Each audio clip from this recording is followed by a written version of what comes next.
राधे राधे, हरे कृष्णा सभी भक्तों को। मैं आशना पोपली आप सभी का स्वागत करती हूँ अपने चैनल स्पिरिचुअलिटी फॉर लाइफ में। आप सभी को विजया एकादशी की हार्दिक शुभकामनाएं। तो एक समय की बात है, युधिष्ठिर महाराज ने श्री कृष्ण से पूछा, माधव, फाल्गुन मास के कृष्ण पक्ष की एकादशी का क्या महत्व है, मैं आपसे जानना चाहता हूँ। तो इस पर श्री कृष्ण ने श्री युधिष्ठिर महाराज जी से बतलाया कि फाल्गुन मास के कृष्ण पक्ष की एकादशी को विजया एकादशी के नाम से जाना जाता है और जो भी व्यक्ति इस एकादशी का व्रत करता है और इसका पालन करता है वह सदा ही विजयी रहता है। भगवान ने यह भी कहा, युधिष्ठिर, तुमसे पूर्व केवल देवर्षि नारद ही इस कथा को सुन पाए हैं। क्योंकि तुम मेरे भक्त हो इसलिए मैं इस कथा का वर्णन तुमसे करता हूँ। तो यह कथा कुछ इस प्रकार से है।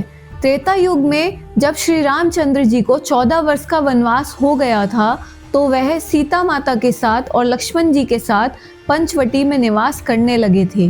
पंचवटी में निवास करते समय जब रावण ने माता सीता का हरण कर लिया था तो इस समाचार को सुनकर श्री रामचंद्र जी और लक्ष्मण जी अत्यंत व्याकुल हो गए थे और वह दोनों निकल पड़े माता सीता की खोज पर। जटायु द्वारा माता सीता का पता जानकर श्री रामचंद्र जी, लक्ष्मण जी और वानर सेना के साथ लंका पर आक्रमण करने का विचार करने लगे, परंतु सागर जो कि जल जीवों से भरा था उसको पार करना एक बहुत बड़ा प्रश्न था कि यह सागर पार किस प्रकार से होगा। भगवान श्री रामचंद्र जी इस दुनिया में मर्यादा पुरुषोत्तम के रूप में प्रकट हुए थे और वह उसी उदाहरण को प्रस्तुत करना चाहते थे इस दुनिया के समक्ष। इसलिए जब रामचंद्र जी को समुद्र पार करने का कोई मार्ग नहीं दिख रहा था तो वह चिंतित हो गए, जैसे कि एक आम मनुष्य चिंतित हो जाता है किसी विडंबना को देखकर।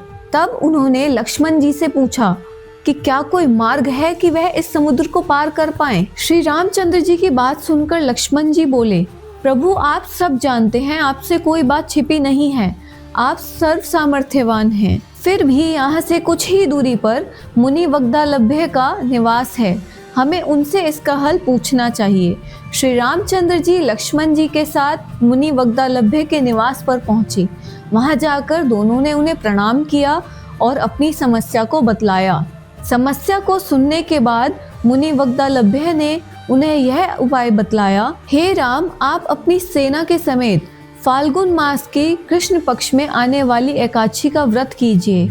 यह विजया एकादशी है। इस एकादशी के व्रत के पालन से आप निश्चित ही समुद्र को पार कर रावण पर विजय प्राप्त कर पाएंगे। श्री रामचंद्र जी ने अपनी सेना के समेत इस विजया एकादशी का व्रत किया और उसी के फलस्वरूप वह समुद्र पर पुल बांध पाए और उसके पश्चात उन्होंने लंका पर चढ़ाई करी और वहां पहुंचकर श्री राम जी और रावण में भीषण युद्ध हुआ, जिसमें श्री रामचंद्र जी ने रावण के ऊपर विजय प्राप्त की और अधर्म पर धर्म का परचम लहराया। स्वयं ब्रह्मा जी ने भी नारद मुनि जी को बताया है कि जो इस व्रत के महात्म्य को पढ़ता है या सुनता है उसे वाजपेयी यज्ञ करने का फल प्राप्त होता है। श्री भगवान को एकादशी इतनी प्रिय है कि उन्होंने श्री राम अवतार में खुद भी इस एकादशी के व्रत का पालन किया है। इसलिए हमें भगवान की प्रसन्नता के लिए एकादशी का पालन अवश्य करना चाहिए। आशा करती हूँ कि आपको यह वीडियो पसंद आई होगी।